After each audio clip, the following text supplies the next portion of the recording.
बाकी सबने तो निकाल लिया ना। थ्रेडिंग की शेप्स लिखो सबसे पहले।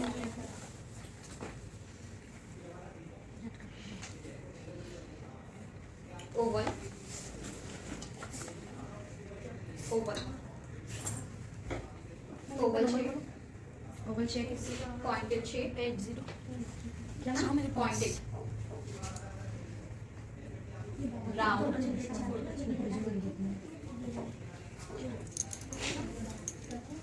Pointed, Oval, pointed, round, round, straight and heart shape.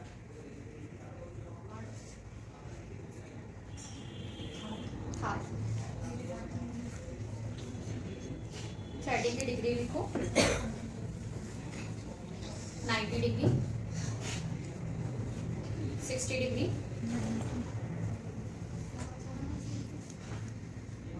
45 degree. कितना लिखा सब लोगों ने? 90 डिग्री, 60 डिग्री एंड 45 देखा? एक मिनट अब देखो, जब भी आपके पास आईब्रो के लिए कोई भी क्लाइंट आए, सबसे पहले आपको उनकी दोनों आईब्रो चेक करनी है। देखना है कि कुछ ऊपर नीचे तो नहीं है, कट वगैरह तो नहीं है, कुछ प्रॉब्लम तो नहीं है। किसी की आईब्रो छोटी होती है, किसी की बड़ी होती है, किसी की आईब्रो में कट होता है, किसी की आईब्रो में बहुत कम बाल होते हैं, किसी की आईब्रो बहुत पतली होती है, किसी की आईब्रो में गड़बड़ भी होती है, एक ऊपर होती है एक नीचे होती है। तो पहले आप चेक करोगे कि उनकी आईब्रो में मिस्टेक क्या है। उसके बाद आप पहले क्लाइंट को क्लियर कर दो कि आपकी आईब्रो में ये कुछ मिस्टेक है, तो वो बाद में कुछ बोले नहीं। क्योंकि कुछ क्लाइंट्स ऐसे होते हैं ना कि कुछ मिस्टेक पहले से ही होती है और आप बताओगे नहीं, और कुछ बाल आपसे इधर से उधर हो जाए तो वो भड़क जाते हैं, वो बोलने लगते हैं कि आपने आईब्रो खराब कर दी, ये ना वो, बल्कि ऑलरेडी आईब्रो में मिस्टेक होती है तो वो ऐसा भी करते हैं। तो आपको सबसे पहले क्लाइंट को बताना है कि आईब्रो में ये मिस्टेक है।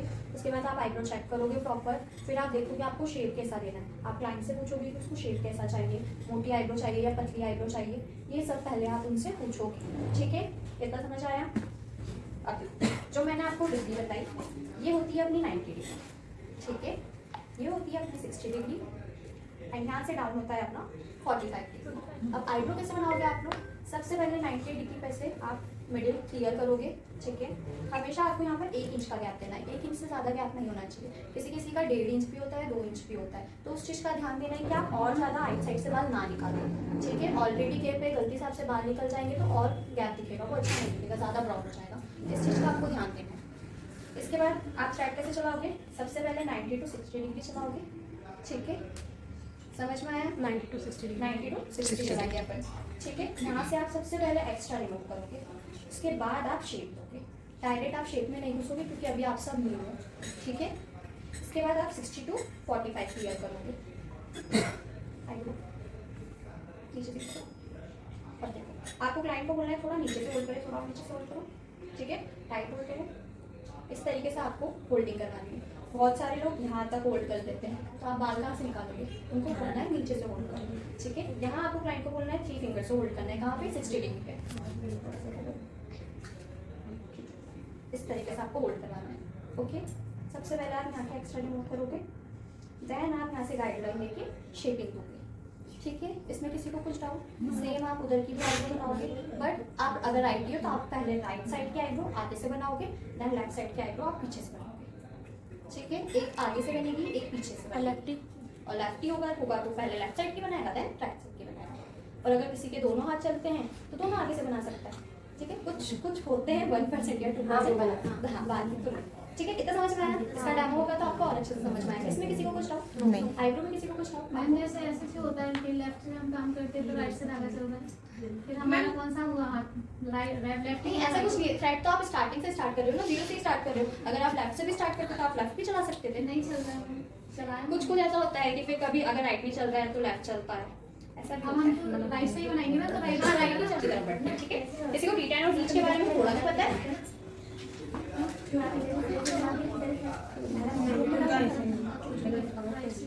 जैसे मेरे को वैसे कॉल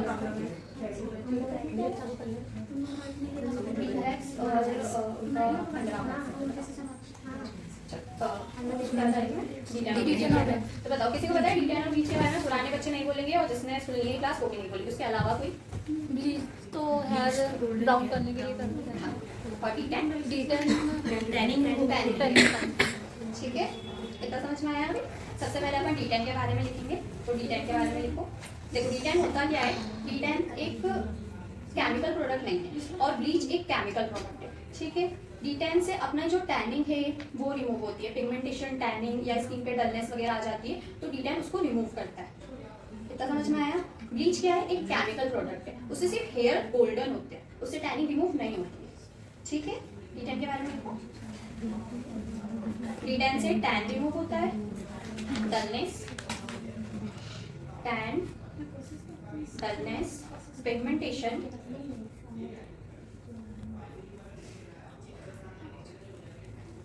को ये रिमूव करता है जो अपने को सन टैन से होता है, सन बर्न हो जाता है या यूवी रेस से जो प्रॉब्लम्स होती है ना, ये उससे होता है, ठीक है। पिगमेंटेशन बोले तो आप लोगों ने देखा होगा ना, किसी किसी का फॉरहेड पे ब्लैक ब्लैक हो जाता है, माउथ एरिया के पास ब्लैक ब्लैक हो जाता है, ये होती है पिगमेंटेशन, ठीक है। हाँ कम हो जाता है वो। हाँ कम हो जाता है, मतलब आप सोचोगे कि एक बार में आपने करा और पूरा रिमूव हो जाए, तो ऐसा नहीं है, आपको इसका थोड़ा लेना पड़ेगा, ठीक है, तब जाके ये पूरा रिमूव होगा। लिखा इतना सन और डलनेस पिगमेंटेशन को रिमूव करता है, अपने नेचुरल स्किन टोन को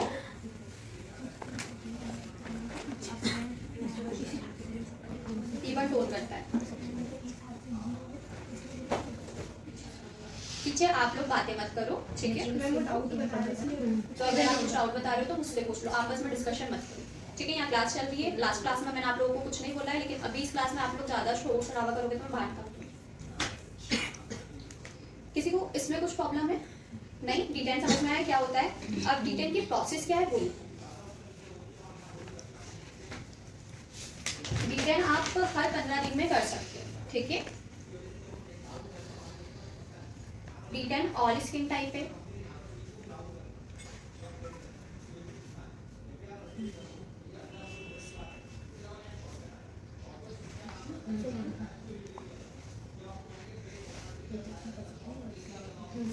अब देखो D10 की प्रोसेस क्या है। सबसे पहले आप क्लेंजिंग करोगे क्लेंजिंग मिल्क से। क्लेंजिंग क्यों करते हैं? डस्ट वगैरह या किसी ने मेकअप वगैरह कुछ लगा के रखा हो तो फुल मिट्टी आती है, बाहर से आता है टाइम, तो अपन सबसे पहले क्लेंजिंग करेंगे फेस पे ताकि डस्ट रिमूव हो, ठीक है। 2 से 3 मिनट आपको क्लेंजिंग करना है, 2 से 3 मिनट। ये मेरी लैंग्वेज समझ में आ रही है ना? 2 से 3 मिनट क्लेंजिंग करेंगे, देन अपन उसको वेट स्पॉन्ज से क्लीन करेंगे, गीले स्पॉन्ज से क्लीन करेंगे।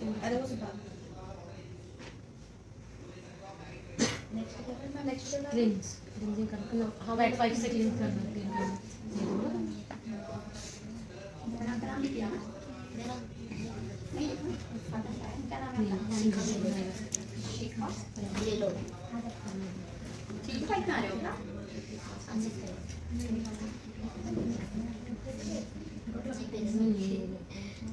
अच्छा तुम देख के हाँ वो स्विन सैलून की केमिकल की क्लास में देखा। सर क्या पढ़ा? जी लो, दिखा दे लो। ऐसे प्रोसेस चल रही है। जी ये लो।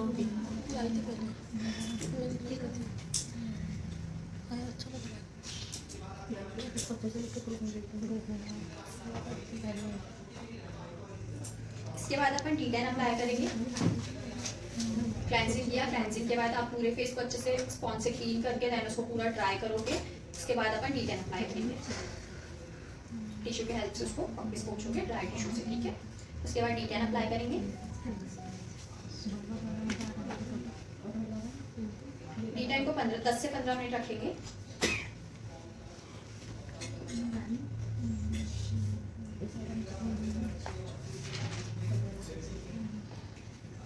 इसमें स्क्रब वगैरह सिर्फ D10 और ब्लीच के बारे में बता रहे हैं। अगर फेशियल करवाने आएगा तो वो इसके बाद की प्रोसेस है जो फेशियल में फिर से बताएंगे आपको, ठीक है। बाय चांस क्लाइंट सिर्फ D10 और ब्लीच के लिए आ रहा है तो ये सब उसके लिए क्लीन अप करके फिर वो क्लीन अप करने के बाद क्लेंजिंग करना है। अच्छा सिर्फ क्लेंजिंग करना है, क्लीन अप नहीं, ठीक है। क्लीन अप अलग प्रोसेस हो जाएगा। अपने D10 को अप्लाई करा, D10 को 10 से 15 मिनट रखा। उसके बाद D10 को मल्सीफाई करके आप उसको क्लीन करो। D10 ड्राई हो जाता है पूरा, तो अपन डायरेक्ट स्पॉन्ज से क्लीन नहीं करेंगे, अपन उसको थोड़ा मल्सीफाई करेंगे सर्कुलर मोशन में, हाँ मसाज करेंगे मतलब लाइट हाथ से, उसके बाद उसको स्पॉन्ज की हेल्प से क्लीन करेंगे।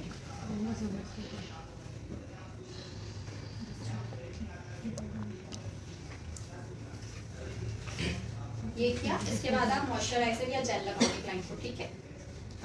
D10 क्लियर है? क्लियर है D10? किसी को D10 में कुछ डाउट है क्या? मॉइस्चराइजर या जेल।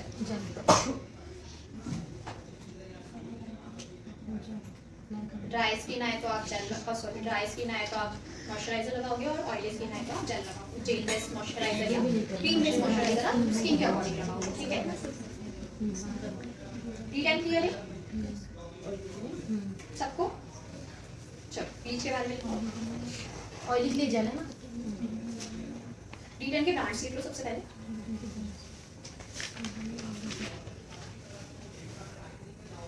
रागा, सारा, D10 सबसे अच्छा कौन सा होता है? रागा दे सकते हो। त्वचा, त्वचा, अच्छा हाँ।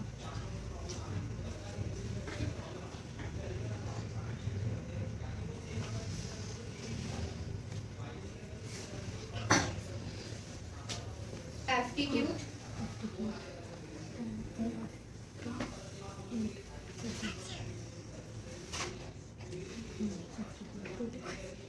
O3,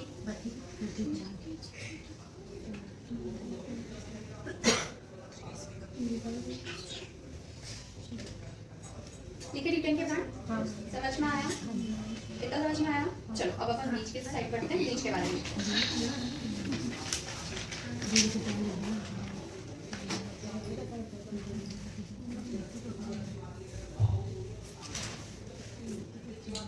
देखो ब्लीच एक केमिकल प्रोडक्ट है जिससे हेयर्स लाइट होते हैं।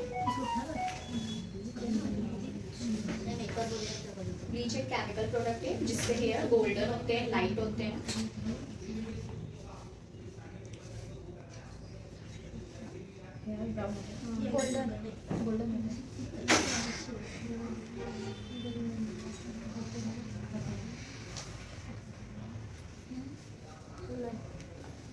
ब्लीच से इंस्टेंट ग्लो आपको देखने को मिलेगा।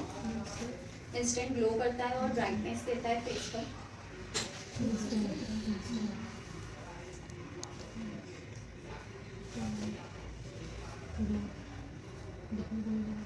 ग्लो करता है, ब्राइटनेस देता है।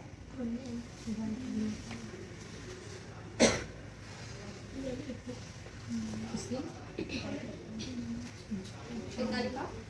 एक्ने पिंपल स्किन पे ब्लीच अवॉइड करना, और सेंसिटिव स्किन पे भी ब्लीच अवॉइड करना। एक्ने पिंपल स्किन और सेंसिटिव स्किन पे ब्लीच अवॉइड करना।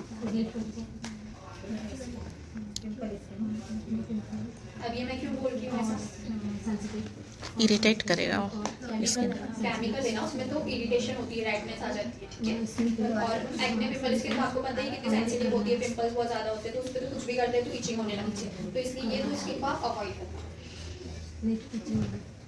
अब जैसे मैंने D10 बताया ऑल स्किन टाइप है, बट ब्लीच आप फेयर स्किन पे करोगे तो बहुत अच्छा रिजल्ट देखने को मिलेगा। बट डस्की डार्क स्किन पे करोगे ना तो उस समय तो आपको रिजल्ट दिखता है, बट 2-3 दिन बाद अगर उनकी स्किन देखोगे ना तो थोड़ी सी डल दिखती है, ब्लैक ब्लैक दिखती है। अगर किसी ने करवाया हो तो उनको पता होगा, ठीक है। तो उस स्किन पे आप ब्लीच अवॉइड करो तो ज़्यादा बेस्ट है।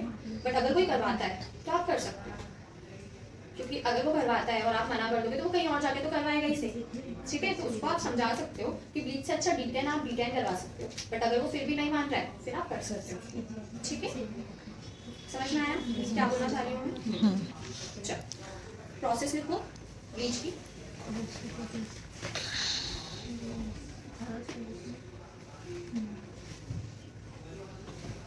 सबसे पहले आपको क्लेंजिंग करना है।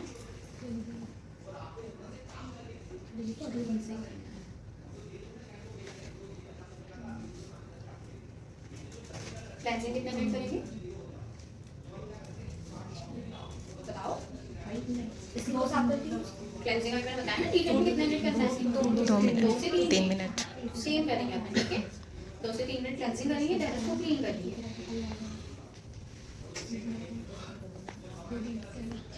अब क्लेंजिंग करने के बाद आपने D10 तो डायरेक्ट अप्लाई करा था फेस पे, बट ब्लीच में क्लेंजिंग करने के बाद आपको चिक्सपोन एरिया पे फ्रूट क्रीम लगाना है। क्यों? क्योंकि वो एरिया अपना ड्राई हो जाता है प्लस बहुत ज़्यादा सेंसिटिव होता है। तो अपन एक प्रोटेक्शन की लेयर देंगे तो अपन फ्रूट क्रीम लगाएंगे वहाँ पर, ठीक है? कितने एरिया पे? बस यहाँ पर फुल फेस पे लेंगे, ठीक है? देखो चिक्सपोन एरिया पे आप फ्रूट क्रीम लगाओगे। इधर ध्यान दो बेटा, क्यों बात कर रहे हो?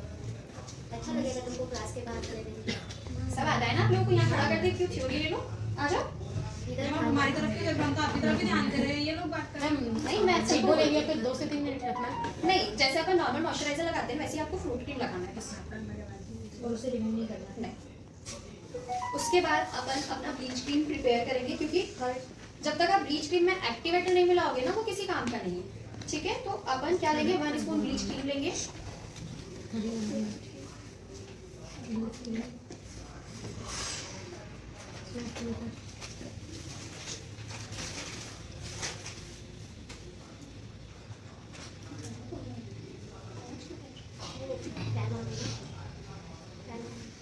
वन स्पून ब्लीच क्रीम लिया। अब इसमें आप 1 चुटकी एक्टिवेटर डालोगे, ठीक है?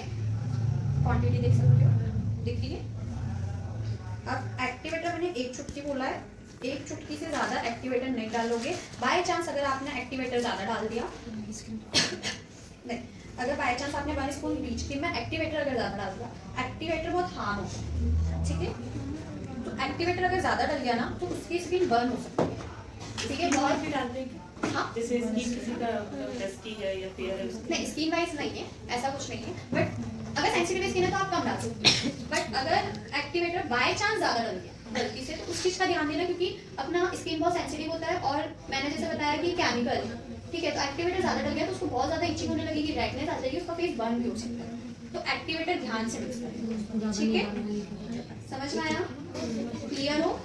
दोनों को प्रॉपर अच्छे से मिक्स करोगे। क्रीम में एक्टिवेटर अच्छे से मिक्स करना है आपको, ठीक है? आपने मिक्स किया,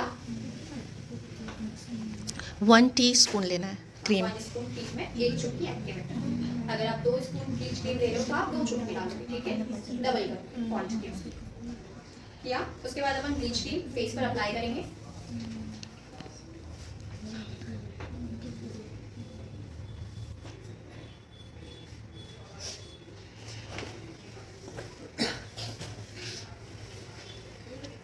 ब्लीच क्रीम अप्लाई करा। अब सेंसिटिव स्किन पर आप 5 से 7 मिनट ज़्यादा से ज़्यादा रखोगे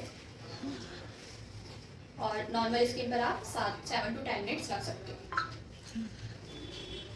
5 से 7 मिनट।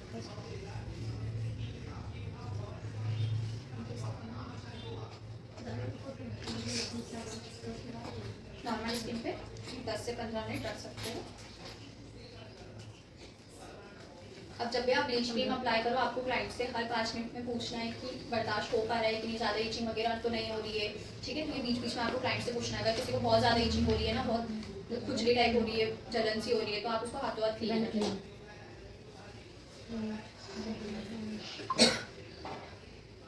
इसके बाद आप डायरेक्ट क्लेंजिंग को रिमूव करोगे स्पॉन्ज के हेल्प से।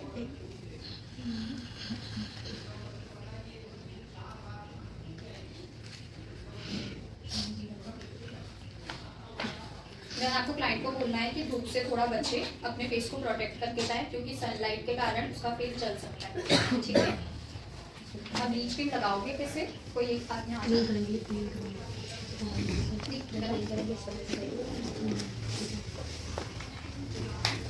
ब्लीच अप्लाई कैसे करोगे आप लोग? सबसे पहले ear to jaw line, same ear to jaw line, then आप माउथ एरिया कवर करोगे, उसके बाद forehead, then nose and cheeks bone area, then neck और ईयर, ठीक है? ब्लीच क्रीम जब भी अप्लाई करो अंडर आई एरिया आपको छोड़ना है, आईब्रोज के पास नहीं लगना चाहिए, लग जाएगा तो पता है क्या हो सकता है, ठीक है? ये बाल जैसे इन लोगों को बहुत ज़्यादा यहाँ पे बाल होते हैं तो आपको इसको अंदर की साइड इन करना है, देन अप्लाई करना है। यहाँ पे फोरहेड पे जो बेबी हेयर्स होते हैं उसको अवॉइड करना है, ठीक है? ये बालों को छोड़ के देन लगाना है।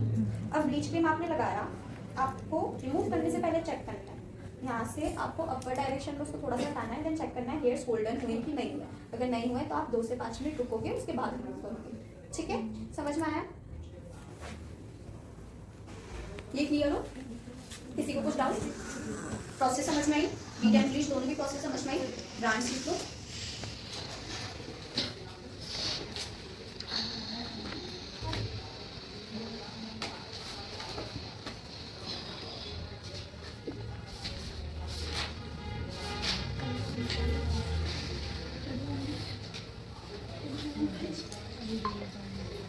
लिखो herbal bleach,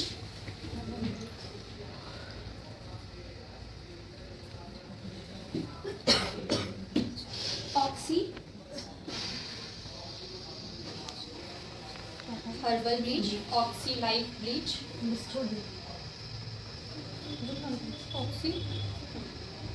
oxy life natural bleach. उसके बाद एक को लिखो oxy glow bleach. Oxy life का नाम है? हाँ, ऑक्सी लाइफ और ऑक्सी ग्लो ब्लीच। ऑक्सी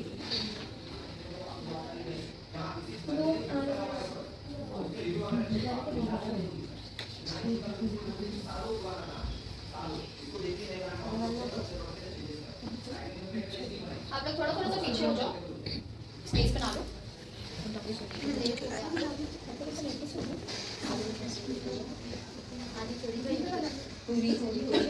चला चला यही बात।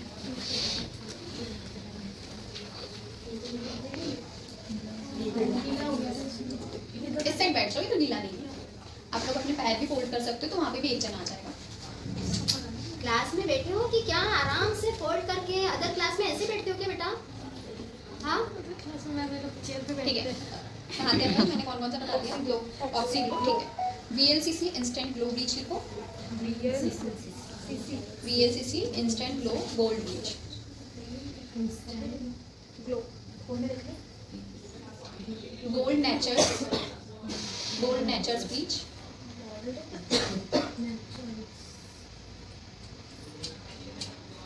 Diamond bleach. गोल्ड नेचुरल्स के बाद डायमंड। O3 bleach. O3 का जो ब्लीच है ना, वो जेल बेस पर आएगा, ठीक है? O3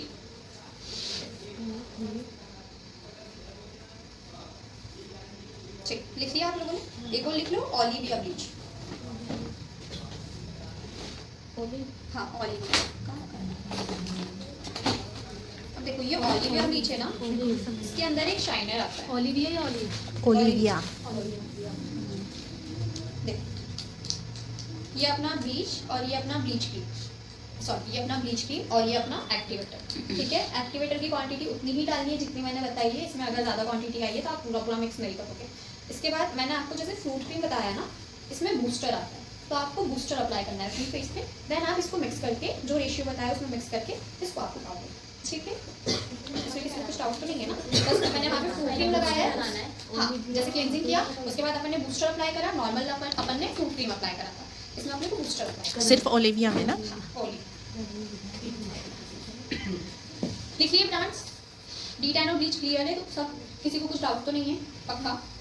अगर किसी को कुछ डाउट है तो अभी पूछ लो। 7 प्रोडक्ट बताए ना मैंने आपको, ठीक है?